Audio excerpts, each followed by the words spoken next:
You salute. That's all there is to it. Later, forensic experts from Lockheed will put the pieces of crashed plane together and simulate scenarios, trying to unlock the mystery of how a super-fit C-130 came tumbling down from the skies only 4 minutes after takeoff. Astrologists will pull out files with their predictions for August 1988 and blame Jupiter for the crash that killed Pakistan's top army brass as well as the US ambassador. Leftist intellectuals will toast the end of a cruel dictatorship and evoke historic dialectics in such matters.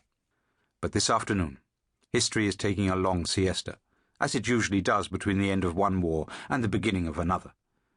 More than 100,000 Soviet soldiers are preparing to retreat from Afghanistan after being reduced to eating toast smeared with military-issue boot polish, and these men we see in the TV clip are the undisputed victors. They are preparing for peace, and being the cautious men they are, they have come to Bawalpur to shop for tanks while waiting for the end of the Cold War. They have done their day's work and are taking the plane back home. With their stomachs full, they are running out of small talk. There is the impatience of polite people who do not want to offend each other. It's only later that people would say, "Look at that clip. Look at their tired, reluctant walk. Anybody can tell that they were being shepherded to that plane by the invisible hand of death." The generals' families will get full compensation and receive flag-draped coffins with strict instructions not to open them. The pilots' families will be picked up and thrown into cells with blood-spattered ceilings for a few days and then let go.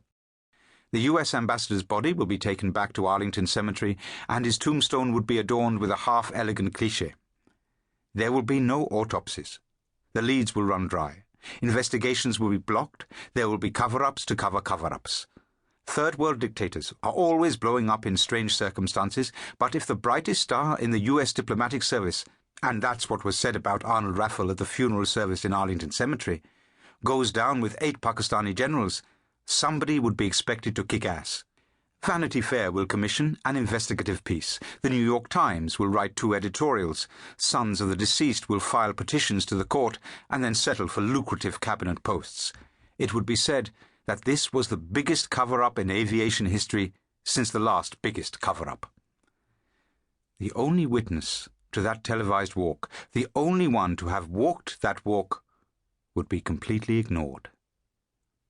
Because if you missed that clip, you probably missed me. Like history itself, I was the one who got away. What they found in the wreckage of the plane were not bodies. Not serene-faced martyrs, as the army claimed, not the slightly damaged, disfigured men not photogenic enough to be shown to the TV cameras or to their families. Remains. They found remains. Bits of flesh splattered on the broken aeroplane parts, charred bones sticking to mangled metal, severed limbs and faces melted into blobs of pink meat. Nobody can ever say that the coffin that was buried in Arlington Cemetery didn't carry bits of General Zia's remains, and what lies buried in Shah Faisal Mosque in Islamabad are not some of the remains of the State Department's brightest star. The only thing that can be said with certainty is that my remains weren't in either of those coffins. Yes, sir. I was the one who got away.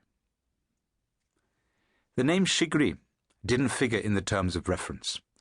The investigators from the FBI ignored me, and I never had to sit under a naked bulb and explain the circumstances that led to me being present at the scene of the incident.